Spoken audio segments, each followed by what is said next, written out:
It is a really, really cold day here in Chicago today.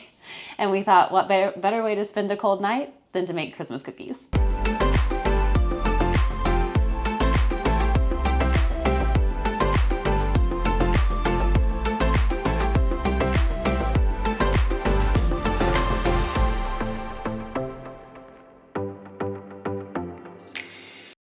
So these are gluten-free Christmas cookies that you got a recipe from a friend of yours, right? No, so a friend of mine has like a baking company, and she makes these cookies in a jar. And I've previously bought them from her for like regular cookies to give to people as gifts, and then gluten-free for us to make. But she lives where we used to live in Northern Kentucky. And so I no longer, I mean, not that she couldn't ship them to me, but it'd be kind of harder to get them from her. So I actually did some research and found a couple recipes online to try. And I just found one that I thought was really similar to hers. And so it's not her exact recipe, but they are really similar. And so they at least kind of taste like hers because her cookies are really yummy. So it's that recipe, and that's what we're gonna make tonight. And I think they're good, even being gluten-free. So they are. They're really yummy. I'm excited to eat them. Yes, they're a chocolate chip cookie with Christmas color M&Ms. So for these cookies, you will need, and I've already portioned out actually the ingredients. In fact, well, I guess I'll tell that story in a second, but we'll start with the flour. 1 1/4 cups of flour. It's going to be 1/2 cup of the brown sugar, 1/4 cup of granulated sugar, 1 egg, 1 stick of butter, vanilla extract. You're going to have a little bit of salt here, of course, and some baking soda. Of course, as always, we'll have the recipe in the description box below.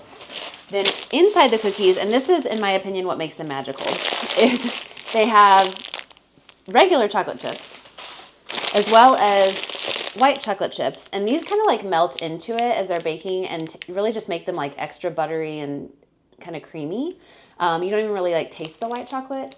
And then, of course, M&Ms, magic ingredient. So as I was getting stuff out and portioning it, I found this little rubber duck in the drawer. And this is a little rubber duck that Chris and I hide throughout the house. And then basically the rule is the one who finds it hides it next. And we can't remember when this was hidden. Months. It's been a really long time. So that goes to show you how often I bake, because it's been in there a while. So, all right, so these will bake for about 18 to 20 minutes. But while we're preparing them, I'm going to go ahead and preheat the oven to 375. That way it is all heated up and ready for us when we're ready. So the stick of butter is supposed to be softened, and that is something that I absolutely never remember to do in advance. And I keep my butter in the fridge. So I'm just going to zap it in the microwave quickly for about 30 seconds. Not to melt it necessarily, but just to kind of soften it a little bit so we can cream it with the sugar. I'm just gonna film everything and then we can cut it up, or we don't. Oh. Well, I melted it a little more than I intended. That's all right.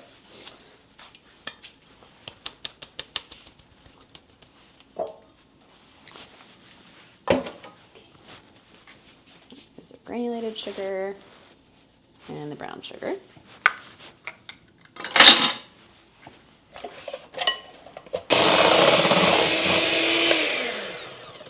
All right.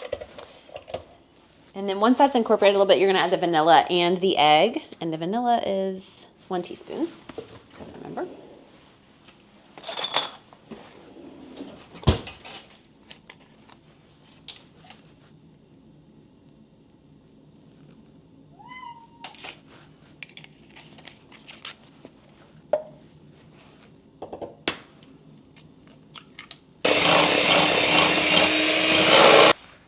And then in a separate bowl, you're going to combine the flour, the soda, and the salt.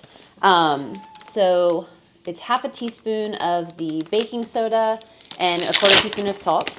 I always do like double and triple check that I've grabbed the baking soda and not the powder. Sometimes it's easy to get those mixed up. 1/4 teaspoon. So it's 1/2 teaspoon of the soda,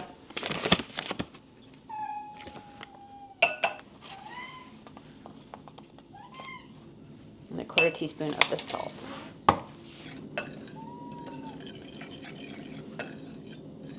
So I'm going to mix the dry ingredients with the wet. Add these in here and just kind of fold them in.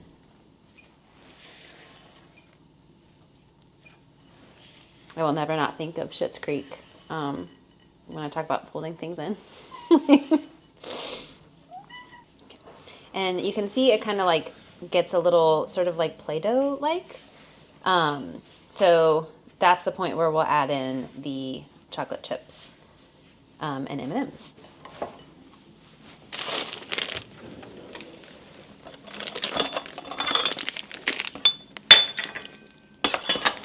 How much of those are you using? So the recipe, I think, called for 1.5 cups of chocolate chips, but I wanted to make the recipe more like the way that Erin does. So she does the split between the regular chocolate chips, the white chocolate chips, and the M&Ms. So I just divided it 3 ways. So I do 1/2 cup of each. I also, feel like you like get to taste a few while you're baking, because like.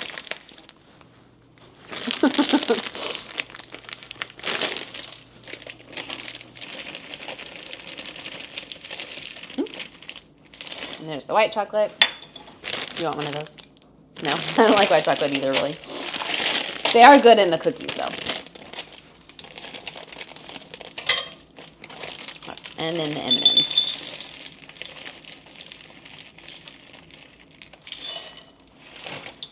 Looks so pretty. And this is the hard part with the gluten-free ones, because like the gluten-free dough doesn't want to mix in as well. So I think this is a little less nice than it is with like regular flour, but it's not too bad. So I just do my best to kind of mix it around. It is a lot of chocolate chips like for the dough. So, but again, kind of the white chocolate chips sort of like melt into the cookies. So you kind of don't even notice them. But I just try to get them as incorporated as possible. It's kind of a sticky dough, so it's a little messy. That's the gluten-free nature. If you wanted to make these chocolate chip cookies not gluten-free, you could literally do the same exact recipe with regular flour. There's nothing else in the recipe that's really kind of there for the gluten-free-ness of the cookies. It's really just that. So now we're going to put them, and this is kind of the messy part. So I did just wash my hands because I was messing with the egg. So my hands are clean. This is where you're going to kind of scoop it and roll them into balls onto the cookie sheets. I use Pampered Chef baking stones. I have used Pampered Chef baking stones for many, many years. So I still use them today.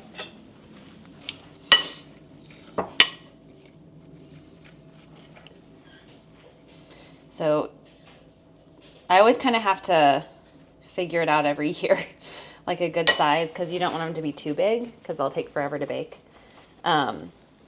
So like roughly like a little smaller than like a ping pong ball seems to be a good size.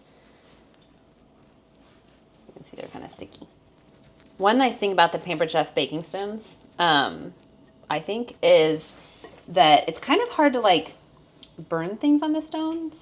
You do kind of tend to have to cook things a little longer with them than you would otherwise, I guess on a regular baking sheet or whatever. But it's really difficult to burn them. Like they just typically cook really nicely. So I'll try to do it where I can get them all in like one bake if I can.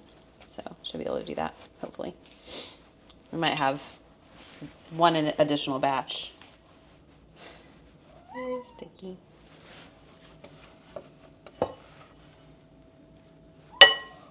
These don't feel like they have as much stuff in them. All balled up, ready to go. I made them kind of big because I didn't really want to have to do a couple of baking batches. I wanted to get it all in one go. So they're kind of large. I'm probably going to cook them for a little longer. They're probably going to be closer to like 22 to 24 minutes because they're kind of large. But that's good because then you kind of get to eat more cookies, and you've really only had like 2. They're just 2 really large cookies. So put them in the oven and set a timer.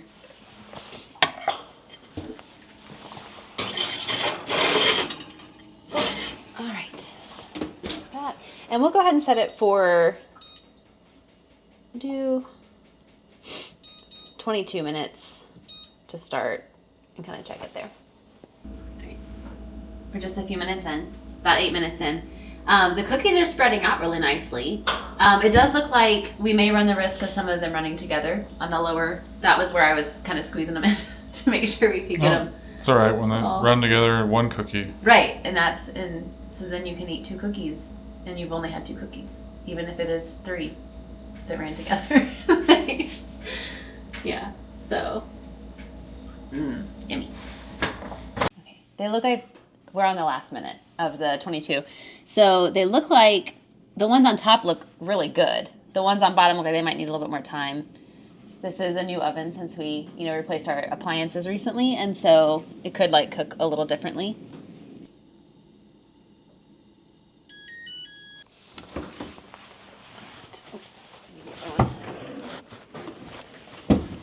Ooh, it smells so good. All right, so yeah, these actually feel really good. They should kind of feel somewhat firm, but like still kind of cave in a little bit. And these look really good. Kind of the crackle on top, so I think those are good. Let's take a look at these. These actually feel pretty good too. They just look a little different. They just didn't crackle quite as much. I might give these like just 1 more minute. Just 1 more. All right. I think these are good. You can even kind of see the edges of these. They're kind of like browning a little bit around the edges. So I think that's perfect. They look good. So I'm going to let these sit out for probably about 10 minutes or so before I remove them from the stones. And just move them over to like a container to store them. It has been a few minutes, so these are cool enough to take them out. I always use them, put them in, this is the Tupperware. It's actually called a meat marinator or something like that. I've never used it for that. I always use it for cookies. And so did my mom, and so does my sister. We all have one. So I just put them kind of in there. So I'm just going to... All right, chocolate chip cookies all done. You ready to try one? Mm-hmm. So the cookies are done. Yeah. They taste good. Obviously, we had to try them. Mm-hmm. We only split one because then that way... It's quality control. That way we can have 2 later. Yeah, we haven't eaten dinner yet, so... A little dessert before the dinner. But hope you enjoyed us walking through the recipe here. I mean, you did it. I just filmed. Yeah. Yeah, we do hope you enjoyed that. And I hope you'll try these cookies. They are really yummy. And again, you can make them with the gluten-free flour like we did today, or with regular flour. I think they'll be equally delicious. But if you like this video, give it a thumbs up. Oh!